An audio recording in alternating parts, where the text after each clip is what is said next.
ఘనత మహిమ కలుగునుగాక. ఈ యొక్క దినము దర్శనము జీవితంలో మార్పు కలుగు చేయును అనే అంశం మీద కొన్ని నిమిషాలు మాట్లాడాలని ఆశించుచున్నాను. దర్శనము అనేది చాలా ప్రాముఖ్యమైనది. దర్శనం లేకపోతే మానవుడు ఏమైపోతున్నాడు అనగా నశించిపోతున్నాడు. మనము క్రీస్తు రక్తములో కడగబడి ఆయన ఆత్మ చేత ముద్రింపబడి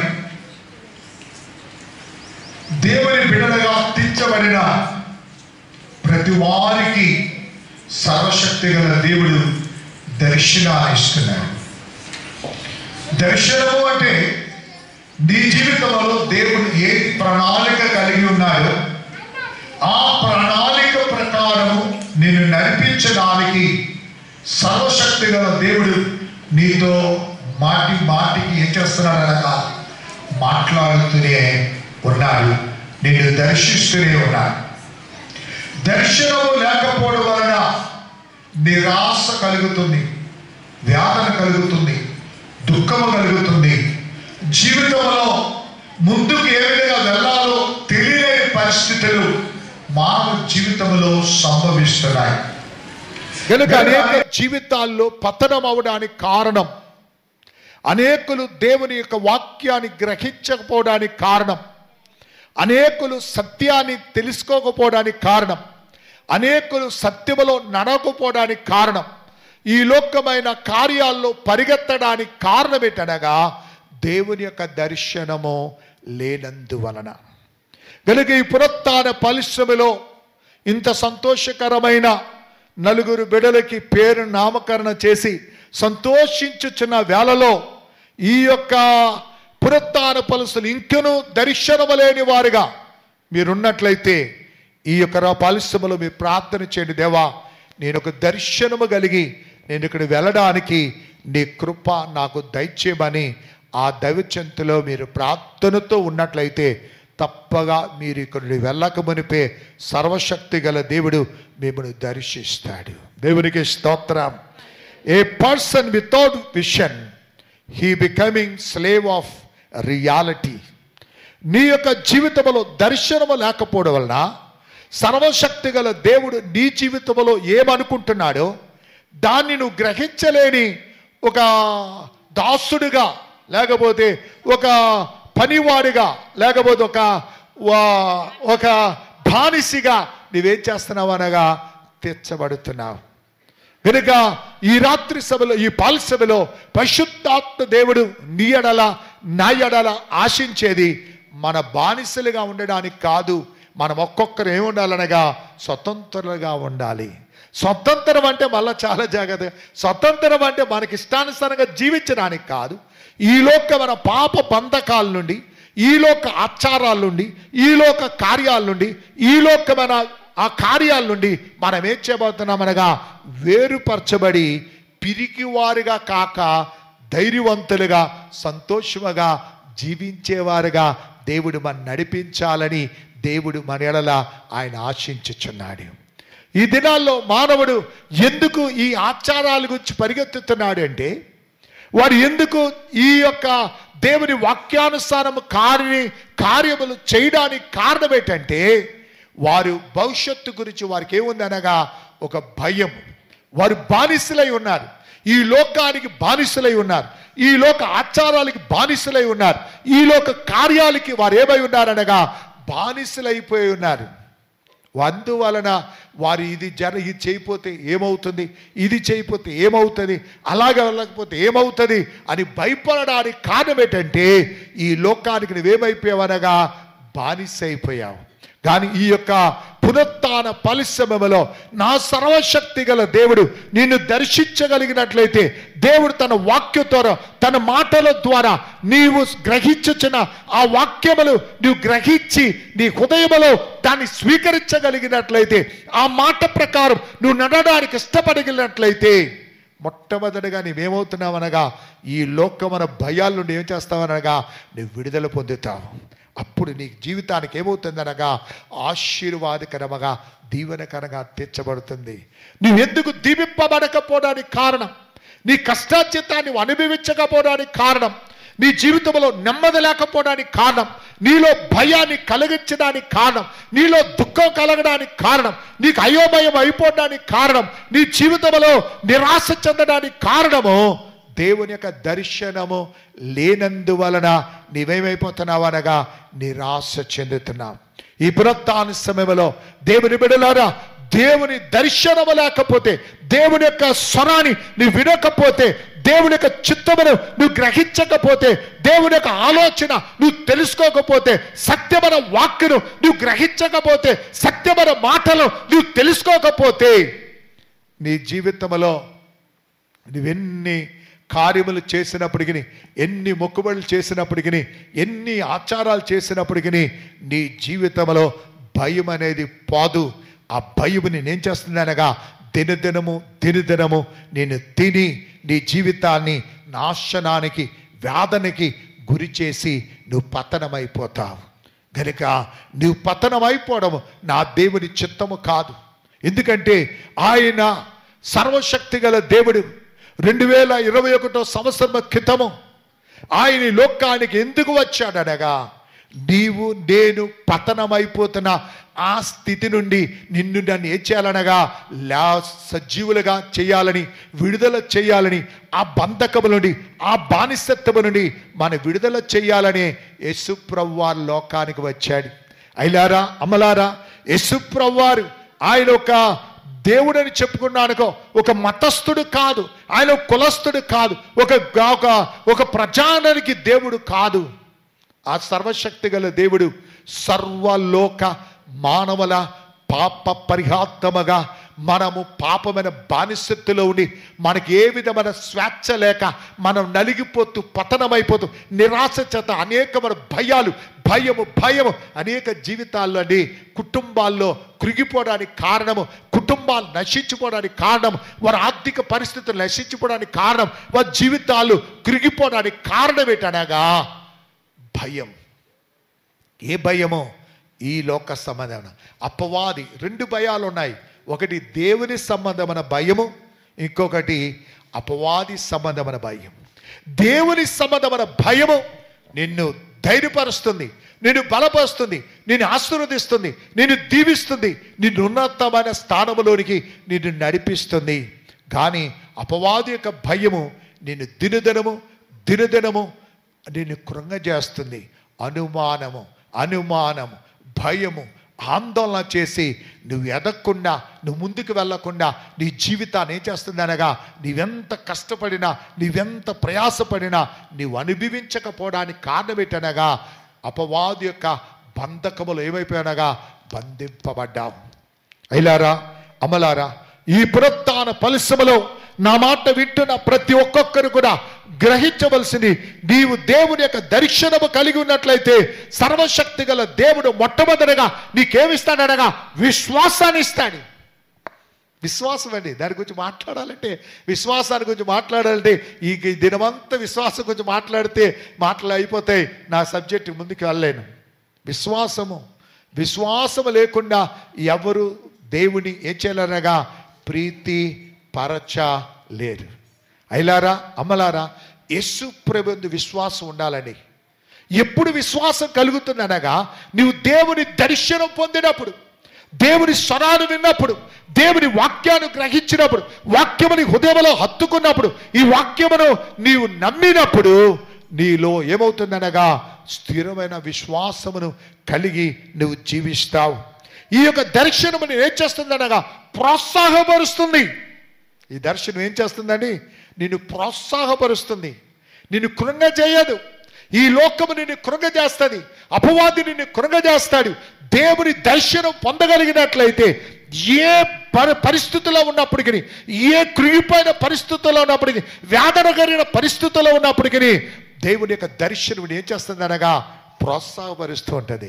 ముందుకు వెళ్ళిపో, నీకేం పర్వాలేదు, నీ వెనక నేనున్నాను, నిన్ను నడిపించేవాడిని, నిన్ను బలపరిచేవాడని సర్వశక్తి గల దేవుడు ఆయన ఆదరిస్తాడు. నాకు 23వ కీర్తనలో నాకు 5 విషయాలు నేను సాధారణంగా నేను కొద్ది ఈ యొక్క పెళ్లి కొడుకుని పెళ్లి కూతురు చేసే సమయాల్లో లేకపోతే ఈ సమయాల్లో నేను చదివి నేను వారికి బోధించే మాటలు 5 విధాల కాపుదల దేవుడు ఇస్తాడు. ఒకటి, ఆయన దండం ఎక్కడిస్తాడు? మన కుడి చేతిలోకి ఇస్తాడు. ఇంకోటి దొడ్డి కర్ర. ఇవన్నీ వివరించాలంటే దండం అనేది అధికారం. రాజుల చేతిలో దండం ఉంటుంది. దండం ఎత్తితేనే రాజు భార్య అయినా రావాలి, లేకపోతే వాళ్ళు చెప్పబడతారు.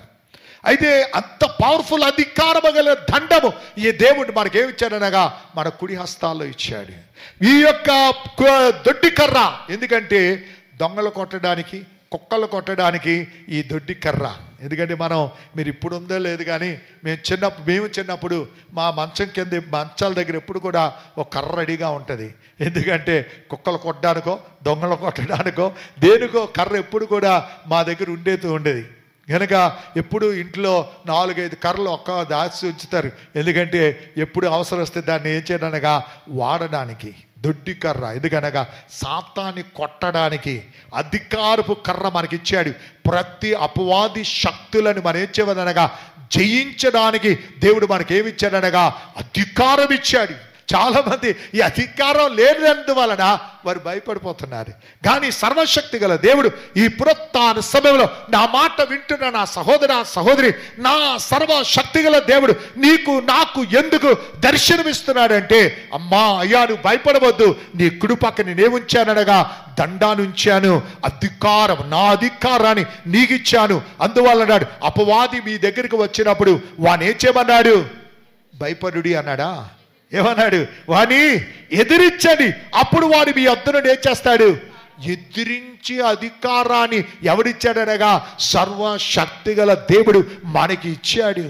రెండోది ఏమిచ్చాడు? దొడ్డి కర్ర ఇచ్చాడు. ఎందుకంటే అపవాది అనే కుక్క, అపవాది గురించి అన్నాడు, వాడు పిచ్చి కుక్కలాగా ఏం చేస్తున్నాడు అనగా తిరుగుతున్నాడు. పిచ్చి కుక్కలు ఇప్పుడు చూసారా? పిచ్చి కుక్క ఎటు తిరుగుతుందో దానికి తెలియదు. ఆ యొక్క అపవాది పిచ్చి కుక్క ఎవరిని కరిచేయడానికి, ఎవరిని మా సమాధానం లేకుండా చేయడానికి, ఎవరిని బాధ పెట్టడానికి, దుఃఖ పెట్టడానికి, దేవుని సత్యమును అనుసరించకుండా జీవింపజేయడానికి అపవాది ఏం చేస్తాడనగా వాడు అనేక కుయుక్తులు పనిచేస్తూ ఉంటాడు. ఈ అనుమానాలు తెచ్చి నీ హృదయాల్లో పెడుతూ ఉంటాడు. వాళ్ళ గురించి వీళ్ళ గురించి నీకు చెప్తూ ఉంటాడు. ఆ కార్యాలు ఈ కార్యాల గురించి నీకు చెప్తూ ఉంటాడు. అపవాది ఎప్పుడు కూడా నేనేం చేస్తున్నాడనగా మోసగిస్తున్నాడు. అందువల్లనే సర్వశక్తి గల దేవుడు నీకేమిచ్చాడనగా దొడ్డి కర్ర ఇచ్చాడు. దానికి ముట్టికాయ పెట్టడానికి, దానికి తన్నడానికి. ముందు ఏముంచాడు తెలుసా? ఆయన యొక్క సిలువ మరణాన్ని మన ముందుంచాడు. ఆయన యొక్క బల్ల, ఆయన రక్తము, ఆయన యొక్క మాంసము మన ముందుంచాడు. అపవాది కుడి పక్కన రాలేడు, అపవాది ఎడమ పక్క రాలేడు, అపవాది ముందుకు రాలేడు. వెనకాతలు ఏముంచాడు తెలుసా? కృపాశ్యామములు, దేవుని యొక్క కృప మరి వెనకాతల ఆయన ఉంచి ఉన్నాడు. ఇంకా ఏం మిగిలింది? కుడి పక్కన, ఎడమ పక్కన, ముందు వెనకాతల సాతాను అటాక్ చేయకుండా మన దేవుడు ఏం చేశాడనగా భద్రపరిచాడు. ఇంకేది ఖాళీగా ఉంది? చెప్పగలరా ఎవరైనా? ఇంకేం ఖాళీగా ఉంది? ఇంకేం ఖాళీగా ఉంది? ఇంకేం ఖాళీగా ఉంది? తల. ఏముంది ఖాళీగా ఉంది? అదే డేంజరస్ పార్ట్. ఎవరి నెత్తి మీద రాడ్తో కొట్టేస్తే ఇంకా మన జీవితం అంతా కొలాప్స్ అయిపోయింది. కనుక ఈ తల మీద ఏం చేశాడు తెలుసా? నూనెతో దేవుడు మన తలను అభిషేకించాడు. దేవునికి స్తోత్ర. హల్లెలూయా, హల్లెలూయా. దేవుని దర్శనము కలిగిన వారికి, అయిలారా అమలారా, అందరు క్రైస్తవుల గురించి కాదు, బాప్తిస్ము పొందిన వారి గురించి కాదు, గుడికి వచ్చిన వాళ్ళది కాదు, సందాలు ఇచ్చిన కాదు, ఈ లోకములో ఏదో మొక్కుబళ్ళు చేస్తున్న వారి గురించి కాదు. ఎవరి గురించనగా క్రీస్తు యొక్క దర్శనము కలిగిన వారు, క్రీస్తు యొక్క స్వరమును వినేవారు, క్రీస్తు యొక్క అభిషేకమును పొందేవారికి సర్వశక్తి గల దేవుడు 5 కాపుదలు ఇచ్చి అపవాది నిన్ను ముట్టకుండా, అపవాది నిన్ను తాకకుండా నిన్ను కాచి కాపాడడానికి నా దేవుడు ఏమై ఉన్నాడు అనగా ఆయన కాపుదల మనకిచ్చి ఆయన మన నడిపిస్తున్నాడు. దేవునికి స్తోత్ర. హల్లెలూయా. ఆ దేవుని యొక్క కాపుదల, ఈ కాపుదల కావాలంటే ఈ పునరుత్థాన సమయంలో నా సహోదరా సహోదరి, ఈ కాపుదల నీకు కావాలంటే, నీ కుటుంబానికి కావాలంటే, నీ బిడ్డలకు కావాలంటే, నీ భార్య కావాలంటే, నీ భర్తకు కావాలంటే, నీ ఇంటికి కావాలంటే, ఈ పునరుత్థాన సమయంలో నీవేది చేయక్కర్లేదు, నీ వెండి తేక్కర్లేదు, నీ బంగారం తేక్కర్లేదు, నీవెక్కడికి తిరగక్కర్లేదు, నీ వస్త్రాలు మార్చుకోక్కర్లేదు, నీ జీవితంలో ఏదేదో కార్యాలు చేయక్కర్లేదు. ఈ పునరుత్థాన పరిశ్రమలో దేవా నీ దర్శనముతో నీ నా ఎడల నీ యొక్క ప్రణాళిక, నా ఎడల నీ యొక్క ఉద్దేశము, నా ఎడల నీ యొక్క ఉద్దేశము, నా ఎడల నీ యొక్క ఉద్దేశం ఏముందో, నీ యొక్క ఆలోచన ఏముందో నీవు నాకేం చేయాలనగా తెలియజేయి ప్రభువా. నీ చిత్త ప్రకారం నడవడానికి నేను ఇష్టపడుతున్నానని ఎప్పుడైతే మన జీవితాన్ని ఆ సర్వశక్తి గల దేవుని సన్నిధిలో మనం అప్పగిస్తామో, ఆ సర్వశక్తి గల దేవుడు మన జీవితాలు ఏం చేస్తాడనగా ఆశీర్వాదకరంగా దీవెనకరముగా చేసి మన జీవితాల్ని నడిపించడానికి మన దేవుడు ఆయన శక్తి కలిగిన వాడు. మూడో విధముగా క్రమశిక్షను మన కలిగజేస్తాడు. ఏ కలిగజేస్తాడు? క్రమశిక్షణ. మనకు లేనిది ఏంటనగా క్రమశిక్షణ. ఏ విధంగా క్రమశిక్షణ లేని మిలిటరీ వారు చాలాగా మీరు ఆలోచించండి. మిలిటరీ వారికి చాలామంది ట్రైనింగ్కి వెళ్ళి పారిపోవడానికి కారణం ఏంటంటే ఈ క్రమశిక్షణ ఉండడానికి వారికి ఏం లేదనగా ఇష్టం ఉండదు. మిలిటరీకి వెళ్ళడం ఇష్టమే కానీ వాళ్ళు క్రమశిక్షణ అంటే చాలా కష్టం. అందువల్ల మధ్యలో పారిపోతూ ఉంటారు, గోడలు దాగి గెంతేసి పారిపోతూ ఉంటారు, అనేకులు జారిపోతూ ఉంటారు. ఎందుకంటే ఈ క్రమశిక్షణ. అయిలారా అమ్మలారా, క్రీస్తు యొక్క జీవితం అనేది, క్రైస్తవ జీవితం అనేది కుట్టులేని పుస్తకము కాదు. అర్థమైందా? కుట్టులేని పుస్తకం ఇక్కడ పెట్టామనుకోండి, ఫ్యాన్ స్పీడ్గా వేస్తే ఏమవుతుంది? ఎలాగే ఎగిరిపోతాయి. ఒక కాగితం అలాగా, ఒక కాగితం ఇలాగా, ఒక కాగితం అలాగా, ఒక కాగితం పైకి, కాగితం కిందకి ఏమైపోతానగా ఎగిరిపోతాయి. కుట్టులేని పుస్తకం కాదు క్రైస్తవ జీవితము. క్రైస్తవ జీవితం అనేది క్రమశిక్షణతో ఉండేదే క్రైస్తవ జీవితము. దేవుని బిడ్డలారా, అందువల్ల యేసు ప్రభువు అన్నాడు, నా మార్గం ఏ మార్గం అన్నాడు? ఇరుకైన మార్గము. ఇరుకైన మార్గం అంటే సొందని కాదు దేవుని మార్గం. దేవుని యొక్క మార్గము క్రమశిక్షణతో ఉన్నది. ఈ పునరుత్థాన సమయంలో నీవు ఆశీర్వదింపబడాలంటే, నీవు దీవింపబడాలంటే, నీ విడుదల పొందాలంటే, నీ పిల్లలు దీవింపబడాలంటే, నీ కుటుంబం దీవింపబడాలంటే, నీ వ్యాపారం దీవింపబడాలంటే, నీ ఉద్యోగం దీవింపబడాలంటే, నీ యొక్క బిడ్డల యొక్క చదువులు దీవింపబడాలంటే, నీ జీవితము ఆశీర్వాదకరంగా తీర్చబడాలంటే క్రమశిక్షణ నీవు వచ్చి తీరాలి. క్రమశిక్షణ ఎక్కడుందనగా ఇదే మన బైబిల్. మన క్రమశిక్షణ నడిపించేది దేవుని యొక్క గ్రంథము. దేవునికి స్తోత్రం. హల్లెలూయా. అది మన గైడ్. ఇది మనం ఏ విధంగా నడవాలో, ఏ విధంగా జీవించాలో, ఏ విధంగా పండుకోవాలో, ఏ విధంగా లెగాలో, ఏ విధంగా మన వంటగది ఉండాలో, ఏ విధంగా బెడ్రూమ్ ఉండాలో, ఏ విధంగా మన హాల్ ఉండాలో, ఏ విధంగా మనం నడవాలో, ఏ విధంగా మాట్లాడాలో, ఏ విధంగా కార్యాలు చెయ్యాలో అన్నీ కూడా ఏమైందనగా అది మన గైడు. ఇది మన క్రమశిక్షణను కలిగజేసేది దేవుని యొక్క వాక్యము. చాలామంది బైబిల్ చదువుతారు కానీ వాక్యాన్ని ఏం చేరనగా గ్రహించలేని వారుగా ఉన్నారు. ఈ పునరుత్థాన సభలో నా మాట వింటున్న నా సహోదర సహోదరి, ప్రతి ఒక్క బిడ్డకు కూడా, ప్రతి ఒక్క విశ్వాసికి కూడా నీవు నేను క్రమశిక్షణలో మనము కలిగి ఉండాలి. క్రమశిక్షణ కలగాలంటే దేవుని యొక్క దర్శనాన్ని మనం ఏం చేయాలనగా పొందేవారుగా తెచ్చబడాలి. నాలుగో విధంగా the vision helps open the doors of miracles. దేవుని యొక్క దర్శనము మనం ఏం చేస్తుంది అనగా అద్భుతములు చేస్తుంది. అద్భుతాలు చేయడానికి ఎక్కడికి వెళ్ళక్కర్లేదండి. ఏదేదో కార్యాల గురించి మనం తిరగక్కర్లేదు, ఏదేదో గురించి ఆలోచించక్కర్లేదు. నీకు జీవితంలో అద్భుతము జరగాలంటే, నీ జీవితంలో విడుదల కావాలంటే, నీ జీవితంలో స్వస్థత కావాలంటే, నీ జీవితంలో నెమ్మది కావాలంటే, నీ జీవితంలో సమాధానం కావాలంటే, నీ జీవితంలో విడుదల కావాలంటే దేవుని యొక్క దర్శనము నీవు పొందినట్లయితే నీకు మూయబడిన ప్రతి మార్గములను సర్వశక్తిగల తెరిచి నీ జీవితంలో స్వస్థతనిచ్చి నీ జీవితాన్ని ఏం చేస్తాడనగా ఆశీర్వాదకరముగా నడిపించడానికి దేవుడు శక్తి కలిగిన వాడు. అది మాత్రమే కాదు, it gives life and purpose. నీ జీవితానికి జీవం ఇస్తుంది, నీ జీవితానికి పర్పస్ ఆ యొక్క పర్పస్, భవిష్యత్తును నీ కలుగజేస్తుంది. కనుక ఈ పునరుత్థాన పరిశ్రమలో దేవుని బిడలారా, ఒకటి దర్శనం ఏం కలిగిస్తుంది? విశ్వాసాన్ని కలిగిస్తుంది. 2 ప్రోత్సాహాన్ని కలిగిస్తుంది. 3 క్రమశిక్షాన్ని కలిగిస్తుంది. 4 నీకు ముయ్యబడిన తలుపులు దేవుడు తెరిచి నీకేమిస్తాడనగా స్వస్థతనిస్తాడు. అది మాత్రమే కాదు, నీకేమిస్తాడు? జీవాన్ని ఇస్తాడు.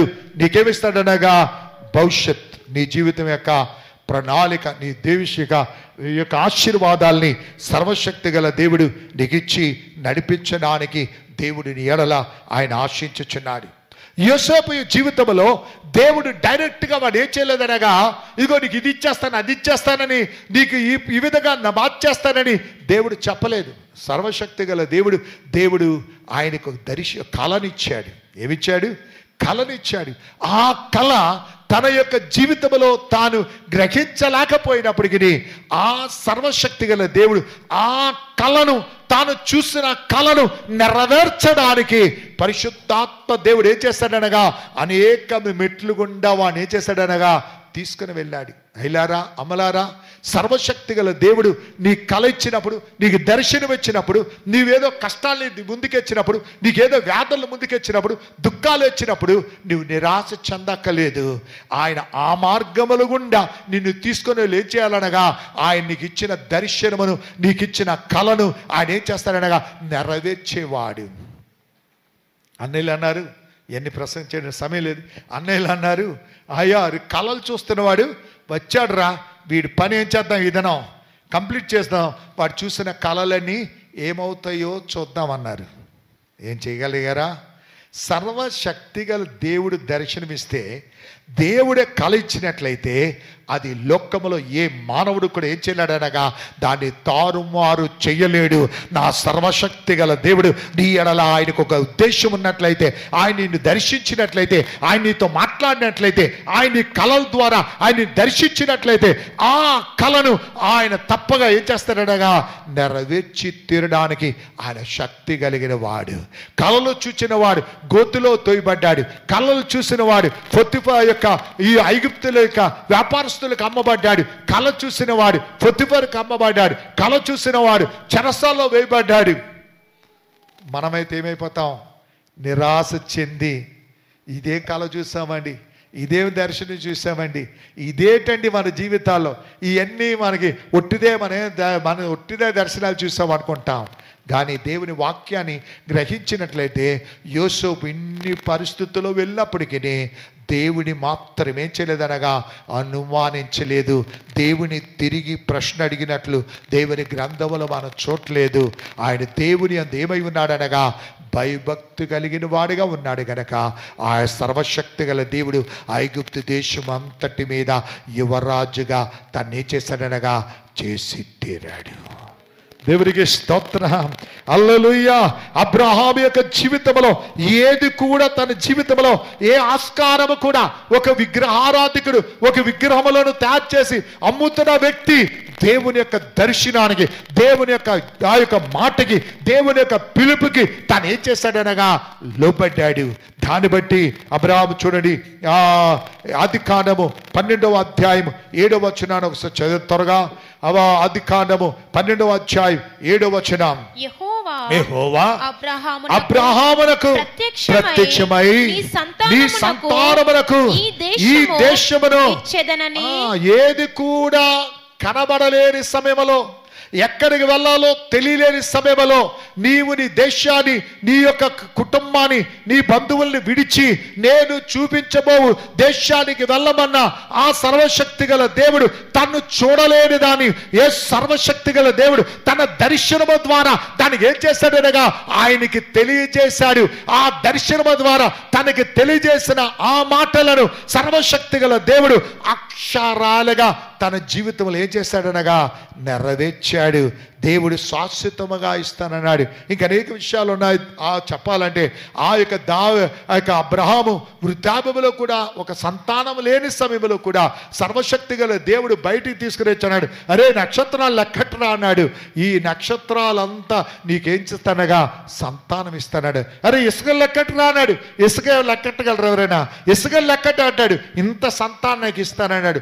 ఒక్క బిడ్డ కూడా లేని సమయంలో సర్వశక్తి గల దేవుడు ఇచ్చిన దర్శనాన్ని ఆ సర్వశక్తి గల దేవుడు అబ్రహాము జీవితంలో ఏం చేశాడనగా నెరవేర్చాడు. దేవునికి స్తోత్రం. హల్లెలూయా.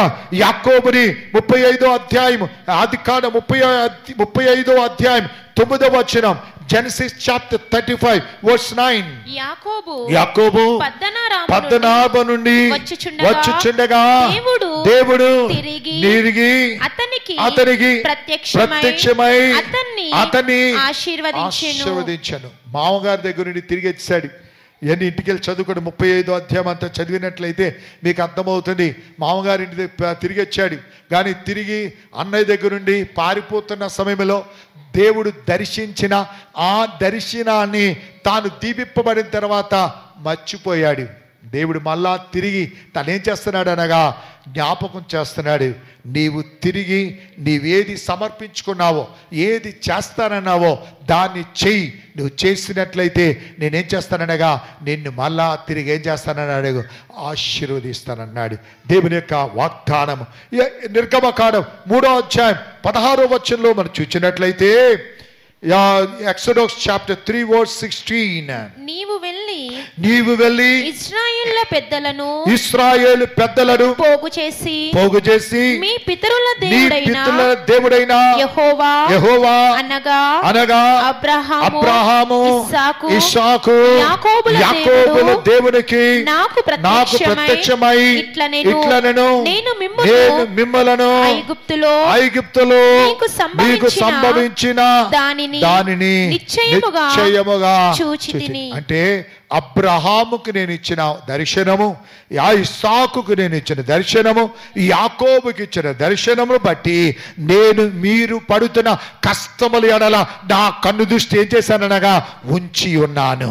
అయిలారా అమ్మలారా, ఈ పునరుత్థాన సమయంలో నా సర్వశక్తి గల దేవుడు నీకు వాగ్దానం ఇచ్చినట్లయితే నీతో మిగిలిపోయేది కాదు. నీ బిడ్డలకు నా సర్వశక్తి గల దేవుడు ఆ వాగ్దానాన్ని నెరవేర్చి నీతో చేసిన వాగ్దానము నీ బిడ్డల సమయంలో దాన్ని ఏం చేస్తాడనగా ఆయన జ్ఞాపకం చేసుకుంటాడు. చాలామంది గ్రహించరు. మనతో అయిపోయిందిలే అనుకుంటారు. లేదండి, మనతో అయిపోయేది కాదు. నేను సాధారణంగా నా విశ్వాసులు నేర్పించడం అంటాను, మన ఆస్తి ఎవరంటే ఈ భూములు కాదు, ఇల్లులు కాదు, ఈ లోకంలో డబ్బు కాదు. మన ఆస్తి ఎవరంటే మన పిల్లలు.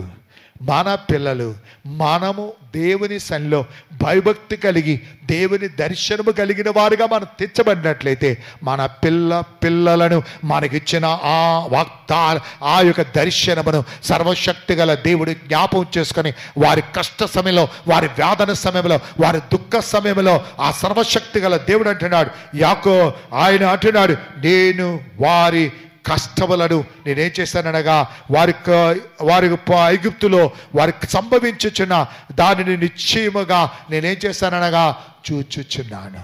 నా దేవుడు ఏం చేస్తున్నాడనగా ఆయన చూచుచున్న దేవుడై ఉన్నాడు. అవును, ఈ యొక్క పునరుత్థాన సమయంలో నా యొక్క విషయానికి వెళ్ళిపోతాను. హబక్కు గ్రంథము 2వ అధ్యాయము 1 నుండి 3 వచనాలు నా యొక్క సబ్జెక్టులోకి రావాలి కనుక హబక్కు గ్రంథము 2వ అధ్యాయము 1 నుండి 3 వచనాలు. Book of Habakkuk chapter 2 verses 1 to 3. ఆయన నాకు ఏమి సెలవిచ్చెనో నా వాదనకు విషయమై నేను ఏమి చెప్పుదనో చూచుటకై నేను నా కావలి స్థలము మీదను గోపురం మీదను కనిపెట్టుకొని ఉందును అనుకొనగా యెహోవా నాకు ఈలాగు సెలవిచ్చెను, చదువువాడు పరిగెత్తుచు చదువు వీలగునట్లు నీవు ఆ దర్శన విషయములో పలక మీద స్పష్టముగా స్పష్టముగా రాయుము. ఆ దర్శన విషయము నిర్ణయ కాలములో జరుగును. సమాప్తమగుటకై ఆతురపరుచున్నది. అది తప్పక నెరవేరును. అది ఆలస్యముగా వచ్చినను దాని కొరకు కనిపెట్టుము. చదవబడిన వాక్యమును చాలా జాగ్రత్తగా మీరు గ్రహించినట్లయితే ఇక్కడ మనం ప్రాముఖ్యమైన 3 వచనాల్లో 3 విషయాల్ని మనం నేర్చుకోవాల్సిన ఆవశ్యకత ఉంది. మొట్టమొదటిగా ఆయన అంటున్నాడు, ఆయన నాకు ఏమి సెలవిచ్చినో నా వాదన విషయమై నేను చెప్పుదునో చూచుటకై నేను కావలి స్థలం మీద గోపురం మీద కనిపెట్టుకొని ఉన్నాను. హబక్కూకు ప్రవక్త దేవుని యొక్క స్వరాన్ని వినడానికి ఆయన అంటున్నాడు, దేవుని యొక్క దర్శనమే నేను దర్శనము పొందుట, లేకపోతే దేవుని స్వరమును నాకు ఏమవుతుందనగా అది దర్శనముగా తెచ్చబడుతుంది. హబక్కూకు అంటున్నాడు, నేను దేవుని స్వరాన్ని విన్నట్లయితే ఆ స్వరము నా జీవితానికి ఏమవుతుందనగా ఒక దర్శనం. అయ్యలారా, అమ్మలారా, నీ జీవితంలో దేవుని యొక్క ఉద్దేశం ఏదై ఉందో నువ్వు దేవుని స్థలంలో ఏం చేయాలనగా కనిపెట్టాలి. నీవేదో కనిపెట్టకుండా నీకేదో తోచినట్లుగా, ఎవరో ఏదో చెప్పినట్లుగా, టీవీలో కనబడినట్లుగా, ఎవరో ఏదో వాగినట్లుగా నేను వెంబడించడానికి కాదు. నేను ఏం చేయాలనగా, దేవా నా యొక్క వాదనపై, లేకపోతే నా యొక్క బతుకుపై, నా యొక్క జీవితంపై నీ యొక్క ఉద్దేశమును నేను గ్రహించాలయ్యా. నీ స్వరాన్ని నాకు వినిపిస్తే, నీవు నాతో మాట్లాడితే నేనేం పొందుతాననగా దర్శనాన్ని కలిగిన వాడిగా, దర్శనము కలిగిందనగా నా జీవితంలో తీర్చబడుతుంది. దాని ద్వారా నా జీవితం ఏమవుతుందనగా ఆశీర్వాదకరంగా తెచ్చబడుతుంది. హబక్కూకు దేవుని యొక్క ఉద్దేశాలు లేకపోతే దర్శనం పొందడానికి తను కాలేజీకి వెళ్ళలేదు. కాలేజీకి వెళ్తే ఏమొస్తుంది? డిగ్రీ వస్తుంది. ఈ లోక జ్ఞానాన్ని కొంత సంపాదించగలవు. లేకపోతే ఏదైనా ఈ లోకములో ఏదైనా సెమినార్కి వెళ్తే, ఈ లోకములో ఏదైనా కార్యాలకు వెళ్తే, ఈ లోకమైన కొన్ని ఆ విషయాల గురించి నువ్వు తెలుసుకోగలవు. దేవుని గురించి తెలుసుకోలేవు. దేవుని కార్యాలు తెలుసుకోవాలంటే దేవుని యొక్క స్వరాన్ని నువ్వేం చేయాలనగా వినాలి. ప్రతి ఒక్క విశ్వాసం కూడా మనకి కావలసిన ఆశ ఏంటనగా నేను ఏం చేయాలనగా దేవుని స్వరాన్ని వినాలి. ఎంతమందికి ఆశ ఉంది? దేవుని స్వరాలు ఉండాలి. చాలామందికి దేవుని స్వరాలు అనుకునగానే ప్రవక్తలు ఎక్కడున్నారో వెతుకుతూ ఉంటారు. చాలామందికి వచ్చిన జబ్బది, ఎక్కడ ప్రవక్త ఉన్నాడో అక్కడ వెతుకుతూ ఉంటారు దేవుని స్వరాన్ని వినాలని. అయ్యలారా, అమ్మలారా, ఈ ప్రవక్తల ద్వారా కాదు, ప్రవక్తల ద్వారా కూడా మాట్లాడతాడు. నీవు వెతుక్కొని తిరగడానికి కాదు. ఈ దినాల్లో ప్రవక్తలందరూ కూడా అబద్ధ ప్రవక్తలుగా తీర్చబడడానికి కారణము ఈ లోక ప్రజలే దానికి కారణం. ఈ లోకమైన క్రైస్తవులే కారణం. ఎందుకంటే వాళ్ళు జ్యోతిష్యం చెప్పుకున్న వాళ్ళ దగ్గరికి వెళ్ళినట్లుగా ప్రవక్తల దగ్గరికి వెళ్తూ ఉంటారు. అయ్యలారా, అమ్మలారా, సర్వశక్తి గల దేవుడు నీకేదైనా తెలియజేయాలనుకున్నట్లయితే అకస్మాత్తుగా తెలియలేని విధముగా పరిశుద్ధాత్మ దేవుడే నేనేం చేస్తాడనగా అభిషేకించి ప్రవచనాత్మ ద్వారా నీతో ఏం చేస్తాడనగా మాట్లాడుతూ ఉంటాడు. కనుక ఈ యొక్క పరిశ్రమలో నేను ఏమనగా దేవుని యొక్క స్వరాన్ని మనం వినగలిగినట్లయితే మన జీవితాలకు ఏమవుతుందనగా ఆశీర్వాదకరంగా తీర్చబడుతుంది. ఇప్పుడు మనం ఇక్కడ గృహం కట్టుకోవాలని, లేకపోతే మందిరం కట్టాలని మనకు ఆశ ఉంది. ఇక్కడ మనకు ఖాళీ స్థలం కనబడుతుంది. ఈ ఖాళీ స్థలంలో ఏముందనగా ఈ యొక్క బ్లూ ప్రింట్, లేకపోతే ఈ మందిరం ఎలా ఉండాలో ఆ మందిరాన్ని గురించి మీ పాస్టర్ గారికి, మీ పాస్టమ్మ గారికి ఏముందనగా హృదయములో ఒక దర్శనం ఉంది. హృదయంలో ఏముంది? ఒక దర్శనం ఉంది. వాళ్ళు కాంట్రాక్ట్ని పిలిచి, లేకపోతే సుబ్బారావు గారిని పిలిచి, అయ్యా చర్చ్ బిల్డింగ్ కావాలంటే ఆయన అడుగుతాడు, ఏ విధంగా కట్టాలని అడుగుతాడు. ఆయన కాంట్రాక్ట్ అయి ఉండి తనకిష్టానుసారంగా కట్టడానికి తాను ఇష్టపడడు. ఆయన ఏం చేస్తాడనగా, మీరు చెప్పండి మీ యొక్క ఉద్దేశం, మీ ప్లాన్, మీ యొక్క ఐడియా, దాన్ని ఏం చేయాలనగా రాతపూర్వకముగా ఏం చేయమనగా బొమ్మ గీయాలి. బొమ్మ గీస్తే దాన్ని అంటారు ప్లాన్ అంటారు. దాని ప్లాన్ తీసుకొని వచ్చి సుబ్బారావు గారికి ఇస్తే, కాంట్రాక్టర్కి ఇస్తే, ఆహా ఇంత ఈ విధంగా అప్పుడు ఇంత డబ్బులు అవుతాయి, ఈ విధంగా చెయ్యాలి, ఇంత పిల్లర్స్ అవుతాయి, ఇన్ని పిల్లర్స్ వేయాలి, ఇన్ని బీములు వేయాలి, ఇన్ని కార్యాలు వేయాలని ఆయన ఏం చేస్తారనగా చెప్తారు. ఆయన తన సొంత ఉద్దేశముతో ఆ బిల్డింగ్ కట్టడు, కానీ ఆ ఓనర్ యొక్క ఆలోచన ప్రకారము ఆ బిల్డింగ్ ఏం చేస్తాడనగా ఆయన కడుతూ ఉంటాడు. అదే విధముగా మన యొక్క సర్వశక్తి గల దేవుడు మన ఒక్కొక్కరి ఎడల ఆయనకేముంది అనగా ఒక ఆశ ఉంది, ఒక ఆలోచన ఉంది, ఆయనకు ఒక ఉద్దేశం ఉంది. ఆయనే మనకు ఆనర్. మన ఆనర్ ఎవరండి? చెప్పండి గట్టిగా, మన ఆనర్ ఎవరు? మన యజమానుడు ఎవరు? మన యజమానుడు లోక వ్యక్తులు కాదు, మీ భర్త కాదు. మీ భర్త లోక సంబంధముగా యజమాని, కానీ నిన్ను నడిపించేవాడు యజమానుడు సర్వశక్తి గల దేవుడు. నీ భార్య కాదు, నీ కుటుంబము కాదు, నీ బిడ్డలకు కాదు, నీ బంధుమిత్రులకు కాదు. ఈ పునరుత్థాన సమయంలో నీ ఒకవేళ ఈ లోక మనుషుల మీద నీవు ఆశ్రయించి వారి అధికారము కింద ఉంటూ వారి ఆలోచన ప్రకారం నువ్వు నడిపించబడుతున్నట్లయితే ఈ పునరుత్థాన సమయంలో పశ్చాత్తాపడి, అయ్యా నీవే నా ఓనర్, నన్ను సృష్టించిన వాడు నీవు. అయ్యారా అమలారా, గర్భఫలము యెహోవా బహుమానం. కుమారులు ఆయన ఇచ్చిన స్వాస్థ్యము, కుమార్తెలు ఆయన ఇచ్చిన స్వాస్థ్యము. అంటే ఇన్నుంటే అవుట్ ఉంది, కుమారుడు ఉంటే కుమారులు ఉన్నాయి. అన్ని రాయాలంటే బైబిల్ సరిపోదు కనుక ఆ ఒక్క మాటే వాడుతున్నారు. కుమారులు అంటే ఆ రూపాన్ని ఇచ్చిన వాడు ఎవరు? తల్లి గర్భములో పిండముగా రూపింపబడక మునిపే నిన్ను నేను ఎరిగి ఉన్నాను.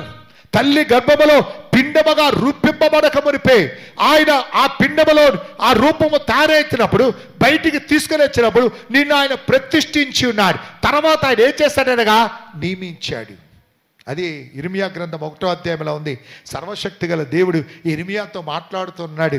ఇర్మియా, నువ్వు తల్లి గర్భములో రూపింపబడక మునిపే నిన్ను నేనేం చేశాననగా ఎరిగి ఉన్నాను, నిన్ను నేను ప్రతిష్ఠించి ఉన్నాను, నిన్ను నేను నియమించి ఉన్నాను, భయపడవద్దు. అయ్యారా అమ్మలారా, ఈ 3 సత్యాలు మర్చిపోకండి. నీవు నేను ఎవరి సొత్తు? గట్టిగా చెప్పండి, మరి ఎవరి సొత్తు? గట్టిగా చెప్పాలి, మరి ఎవరి సొత్తు? దేవుని యొక్క సొత్తు అయితే, ఆయన ఓనర్ అయితే, ఓనర్ గారికి పద్ధతి ప్రకారం నీవు నేను కాంట్రాక్టర్లు ఈ లోకంలో. ఈ యొక్క కాంట్రాక్టర్ ఆయన కాంట్రాక్ట్ ఆలోచన ప్రకారం కడతాడా, లేకపోతే ఓనర్ యొక్క ఆలోచన ప్రకారం కడతాడా? ఓనర్ యొక్క ఆలోచన ప్రకారం కడతాడు. గనుక ఈ పునరుత్థాన పరిశ్రమలో ఒక సత్యాన్ని గుర్తెరగండి. మన జీవితాలు ఎప్పుడు కూడా నేను ఓనర్ కాదు. ఎవరు ఓనరు? నా సర్వశక్తి గల దేవుడే నా ఓనర్ అయి ఉన్నాడు గనక ఆయన ప్లాన్ ప్రకారము మన జీవితాలు మనం ఏం చేయాలి? మన జీవితం మన ఇల్లును కట్టుకోవాలి. అలా రమలారు అందరికి అర్థమవుతుంది కదా. చాలా జాగ్రత్తగా అర్థం చేసుకొని ప్రతి వారు సత్యాన్ని గుర్తెరగండి. సర్వశక్తి గల దేవుడు మన ఓనర్ ఎవరనగా ఆ సర్వశక్తి గల దేవుడు. ఆ సర్వశక్తి గల దేవుడికి నీ ఎడల నా ఎడల ఆయనకేముంది అనగా ఒక ప్లాన్ ఉంది. ఆ ప్లాన్ని మనం పాడు చేసుకుంటున్నాం. ఆ ప్లాన్ ఏం చేస్తున్నాం? దేవుడికి ఒక మంచి ప్లాన్ ఉంది. ఆయన ప్లాన్ ఎప్పుడు కూడా నీలాగా నాలాగా తుసిపోయేది కాదు, చిన్న చిన్న ప్లాన్లు కాదు. మన ఎడల ఆయనకేముంది అనగా గొప్ప ప్రణాళిక కలిగి ఉన్నాడు. మన ఎడల గొప్ప ఉద్దేశం కలిగి ఉన్నాడు. మన ఎడల గొప్ప ఆశ కలిగి ఉన్నాడు. ఆ ఆశ కలిగిన దేవుని యొక్క ప్లాన్ మన జీవితంలో నెరవేరకుండా ఎవరు అడుగుతున్నారు? చెప్పండి, ఎవరు అడుగుతున్నారు? మాట్లాడండి. ఎవరు అడుగుతున్నారు? నాకు నేనే అడ్డుకుంటున్నాను. అందుకని నేను నా జీవితాన్ని కట్టుకోవడానికి నేను కాంట్రాక్టర్ని. నేను లోకములో కాంట్రాక్టర్గా నా జీవితాన్ని కట్టుకోవాలి. కానీ నా కాంట్రాక్టర్ తన ఇష్టానుసారంగా కట్టడు, ఓనర్ యొక్క ఇష్టానుసారంగా కడతాడు. అదే విధముగా మన ఓనర్ ఎవరనగా ఆ సర్వశక్తి గల దేవుడు.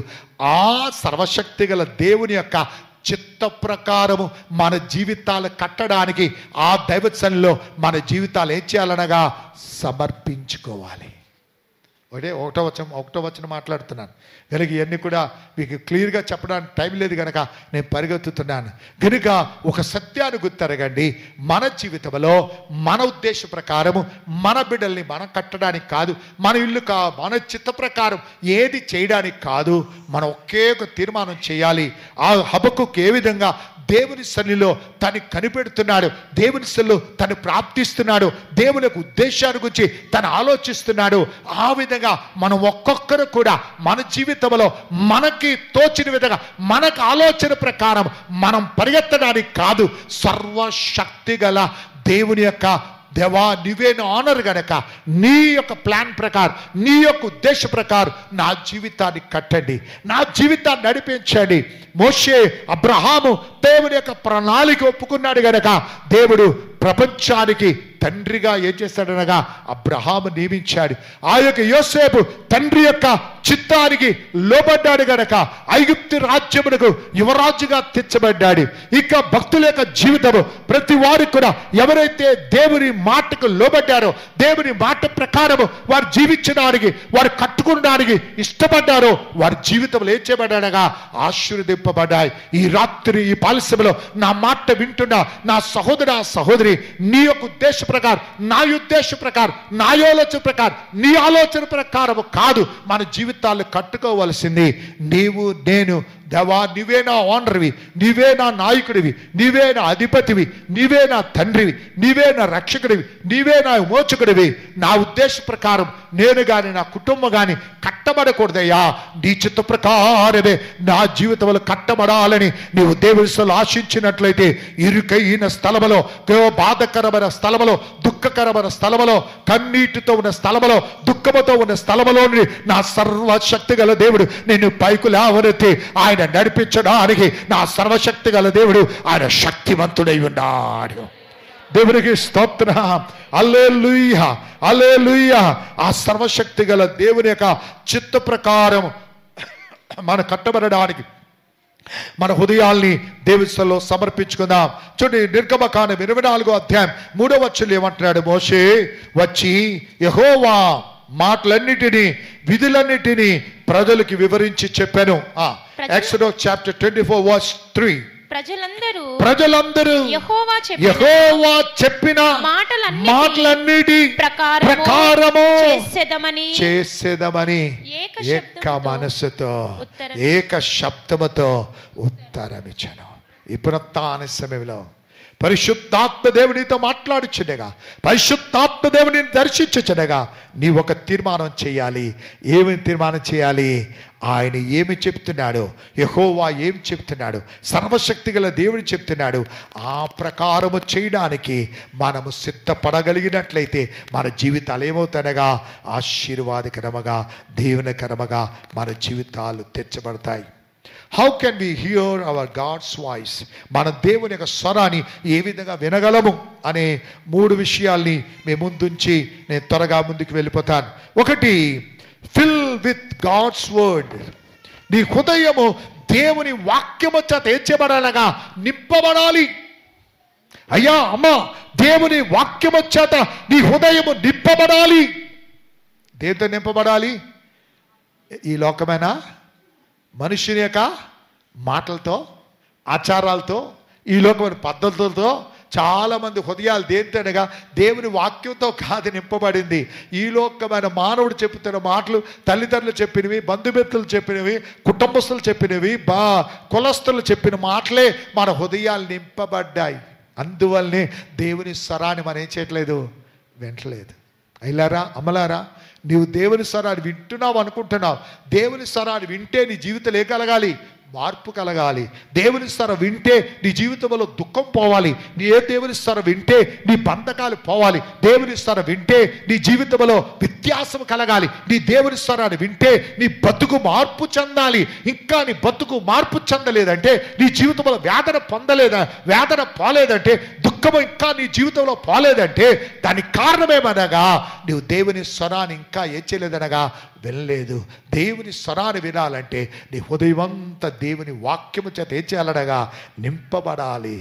దుష్టుల ఆలోచన నడవక, పాపుల మార్గము నిలవక, అపహాసులు కూర్చునే చోట కూర్చుండగా యెహోవా ధర్మశాస్త్రమును దివారాత్రములు ధ్యానించేవాడు ఏమవుతున్నాడనగా ధన్యుడు.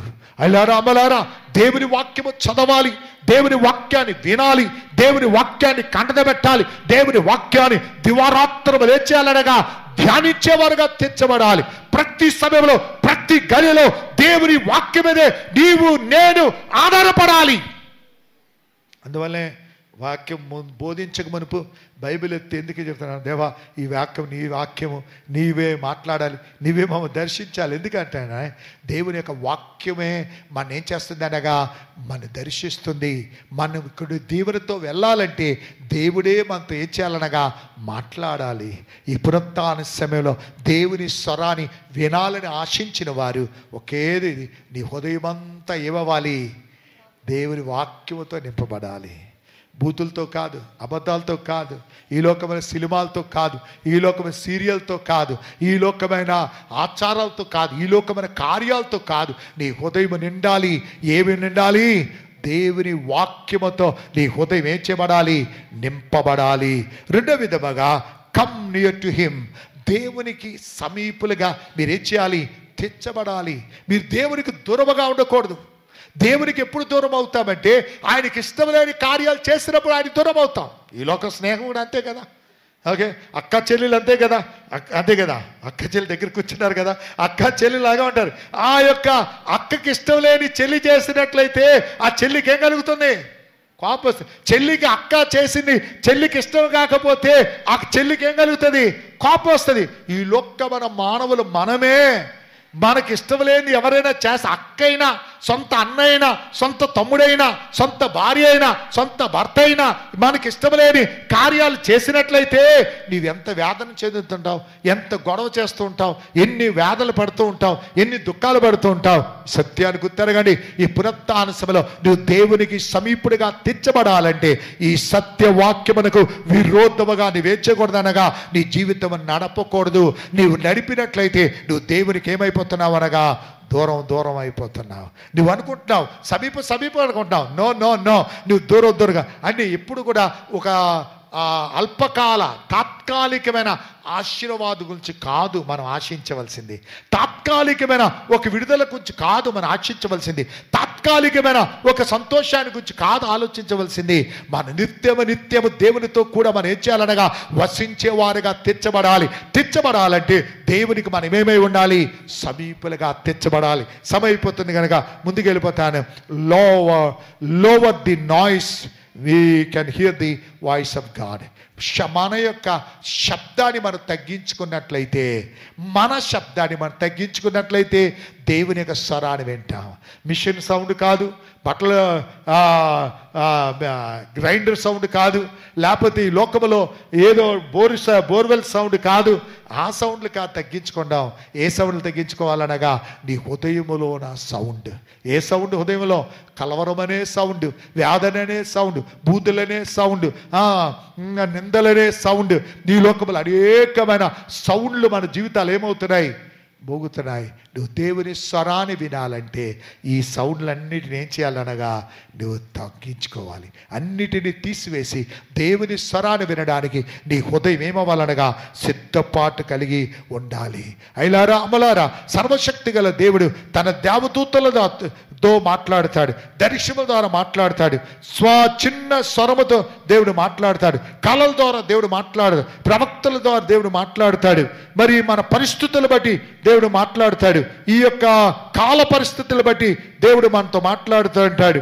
మరి ఆ విధముగా మన జీవితాల్ని దేవుని వాక్యము ద్వారా మనతో మాట్లాడుంటాడు, ఇతరుల ద్వారా దేవుడు మనతో మాట్లాడుతూ ఉంటాడు. పరిశుద్ధాత్మ ద్వారా దేవుడు మనతో ఏం చేస్తాడనగా మాట్లాడుతుంది. దేవుడు అనేక విధాలుగా మనతో ఏం చేస్తాడనగా మాట్లాడడానికి ఆయన సిద్ధపాటు కలిగిన వాడై ఉన్నాడు. రెండవ వచనానికి వచ్చేద్దాం. ఎందుకంటే కొద్దిగా ఓపిక పెట్టండి. మరి ఈ యొక్క దినాన్ని కొద్దిగా ఓపిక పెట్టినట్లయితే అది మీకు ఆశీర్వాదకరంగా దీవెనకరముగా తెచ్చబడుతుంది. అదే రెండవ వచనం అంటాడు, యెహోవా నాకు ఈలాగు సెలవిచ్చెను, చదువువాడు పరిగెత్తుచు చదువు వీలగునట్లు నీవు ఆ దర్శన విషయము పలక మీద స్పష్టముగా వ్రాయము. ఇప్పుడు ఈ యొక్క ఇంతవరకు దేవుని యొక్క స్వరాన్ని గురించి హబక్కుకు ఏ విధంగా దేవునిలో కనిపెట్టాడు అనే విషయాల గురించి మనం ధ్యానించాం. రెండోది ఏమంటున్నాడు అనగా, పరిగెత్తుకొని ఏం చేయాలనగా చదువులాగున. అయిలారా అమలారా, దేవుని యొక్క దర్శనాన్ని చూడాలంటే మనం ఒట్టి నిలబడడం కాదు, దేవునికి ఇచ్చిన దర్శనం బట్టి ఏం చేయాలనగా ముందుకు పరిగెత్తాలి. దాంట్లో ఒకటి ఏమనగా రైట్ యువర్ విషన్. నీ యొక్క దర్శనాన్ని ఏం చేయాలి, రాయాలి. మీరందరూ 31వ తారీఖు లేకపోతే జనవరి 1 తెల్లవారుజామున 12 తర్వాత వాగ్దానాలు తీసుకున్నారా? ఆ వాగ్దానాలు తీసుకుని చెత్తపుట్లకు వెళ్ళిపోయా, లేకపోతే షోకేసులు పెట్టుకున్నారా? ఎక్కడ పెట్టుకున్నారు? ఎన్నిసార్లు ఈ యొక్క ఫిబ్రవరి 21వ తారీఖుని ఎన్నిసార్లు మీరు చదివారు? ఓకే, చిన్నపిల్లల్ని అడుగుదాం. నీకు దేవుడికి ఇచ్చిన వాగ్దానాల్ని ఎన్నిసార్లు చదివావు? ఎన్నిసార్లు చదివారు? ఓకే, ప్రియాంక కదా. ఓకే, ఎన్నిసార్లు చదివారు? ఎన్నిసార్లు చదివారు? 20 సార్లు చదివారు. గుడ్. ఎన్నిసార్లు చదివామా? లేదు. ఎన్నిసార్లు చదివారు మీరు? లేదు. ఎన్నిసార్లు చదివారు? లేదు. ఎన్నిసార్లు చెప్పండి. ఎన్నిసార్లు చదివారు చెప్పండి. 10 సార్లా? ప్రతిరోజు చదువుతున్నారు. గుడ్. ఓకే, ప్రతిరోజు దేవుని యొక్క చూచిన ఆ యొక్క పొందిన ఆ వాగ్దానాన్ని బుక్లో బైబిల్లో పెట్టుకున్నాడు కాదు, దేవుని యొక్క గ్రంథంలో పరిశుద్ధాత్మ దేవుడు అంటున్నాడు, వారు చదువులాగున దాన్ని ఏం చేయాలో పలక మీద ఏడ్చేమనగా వ్రాయమన్నాడు. అయితే నీకు దేవుడిచ్చిన దర్శనాన్ని, దేవునికి ఇచ్చిన ఆలోచన, దేవునికి ఇచ్చిన వాగ్దానాల్ని నీవేం చేయాలనగా ఆ ఫ్రిడ్జ్ మీద రాసి పెట్టాలి. నీవు వంటగదిలో గోడ మీద రాసి పెట్టాలి, అంటే కాగితం మీద రాసి అంటించాలి. నీ తలుపుల మీద, నీ బాత్రూమ్ తలుపుల మీద, నీ యొక్క బెడ్రూమ్ తలుపు మీద, నీవు ఎంటర్ అవుతున్న నీ తలుపుల మీద, నీ యొక్క కార్ గరాజ్ ఉన్నట్లయితే ఆ గరాజ్ మీద నీ యొక్క వాగ్దానం, దేవుని యొక్క దర్శనాన్ని నువ్వు రాసి పెట్టగలిగినట్లయితే అది నీ జీవితానికి ఏమవుతుందనగా ఆశీర్వాదకరంగా చెబుతుంది. కనుక నీ యొక్క దేవుడిచ్చిన ఆ వాగ్దానములను నీవేం చేయాలనగా, నీవు ఎక్కడ డోర్ మీద, తలుపు మీద, ఫ్రిడ్జ్ మీద, కిచెన్లో, బాత్రూంలో అంతా ఏం చేయాలనగా దాన్ని అంటించి పెట్టేయాలి. ఎందుకు అంటించి పెట్టాలనగా, రెండో విధంగా you have to read the vision. నువ్వు ప్రతిరోజు ఆ దర్శనాన్ని ఏం చేయాలనగా చదవాలి. ప్రతిరోజు దర్శనాన్ని చదవాలి. చాలా మంది అంటారు, నాకు భలే వాగ్దానం వచ్చింది అంటాడు. ఏ వాగ్దానం వచ్చింది? ఏదో ఈ వాగ్దానం ఏం నెరవేరదండి. వాగ్దానం నెరవేరాలంటే ప్రతిరోజు దాన్ని ఏం చదవాలి? చదవాలి. చదివినప్పుడు ఏమవుతుంది? అది నీ హృదయానికి ఏమవుతుంది అనగా తాకుతుంది. అది నీ హృదయానికి అది ఆకర్షణీయంగా తెచ్చబడుతుంది. అది నీ జీవితానికి ఏమవుతుందనగా ఆశీర్వాదకరంగా తెచ్చబడుతుంది. కనుక దేవుని యొక్క వాక్యమును చదవాలి. మూడోది, you have to speak the vision.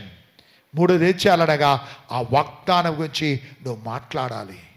ఆ వాగ్దానం గురించి నువ్వు చదవడం మాత్రమే, రాయడం మాత్రమే కాదు, దాన్ని మనం తలుపుల మీద, ఆ బాత్రూమ్ల మీద, ఆ యొక్క ఫ్రిడ్జ్ల మీద పెట్టడం మాత్రమే కాదు, చదవడం మాత్రమే కాదు, ఆ వాగ్దానం దేవుడు నాకేం చేశాడు, ఇచ్చి ఉన్నాడు అని ఏం చేయాలనగా మనం మాట్లాడాలి. మనం నిరాశ చెందేవారుగా, భయపడేవారుగా, ఆందోళన చెందేవారుగా, దుఃఖపడేవారుగా కాకుండా మనం రోగులుగా ఉన్నప్పుడు రోగం చెప్పాలి, నేను రోగిని కాదు, నేను ఆరోగ్యవంతుని అని ఏం చేయాలనగా చెప్పి, ఇదిగో దేవుడు నన్ను ఆరోగ్యవంతుడిగా చేశాడు, ఈ రోగం మీద నేనేం చేస్తాననగా యుద్ధం చేస్తాను. నిరాశ కలిగినప్పుడు నీ నిరాశవంతుని కాదు, నన్ను దేవుడు ఏం చేశాడు? ధైర్యవంతుడిగా చేశాడు. ఆ ధైర్యవంతుడిగా చేశాడు. నిరాశ మీద నేనేం చేస్తాననగా యుద్ధం చేస్తాను. ఆర్థికమైన ఇబ్బందులు వచ్చినప్పుడు నేను ఆర్థిక ఇబ్బందులో లేను, నన్ను దేవుడు దీవించాడు, దేవుడు దీవించాడని నువ్వు పలుకుతూ ఆ యొక్క ఆర్థిక ఇబ్బందుల మీద నువ్వు చేయాలనగా యుద్ధం చేయడానికి సిద్ధపడాలి. ఇంకా అనేక విషయాలు ఒక్కొక్కటి చెప్పుకొని రావాలంటే అనేక విషయాలు ఉన్నాయి. నీవు స్పీక్. ఏం చేయాలి? 3 విషయాలు ఏం చేయాలి? ఒకటి, right on the right vision. నీ యొక్క దర్శనాన్ని ఏం చేయాలి? రాయాలి. రెండోది ఏం చేయాలి? చదవాలి.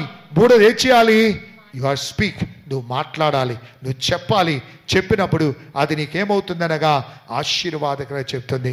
ఎప్పుడైతే నీవు ఆ మాటలు మాట్లాడతావో ఆ దర్శనము ఇంక నువ్వు మాట్లాడకలేదు, దర్శనమే నీ గురించి ఏం చేస్తుందనగా మాట్లాడుతుంది.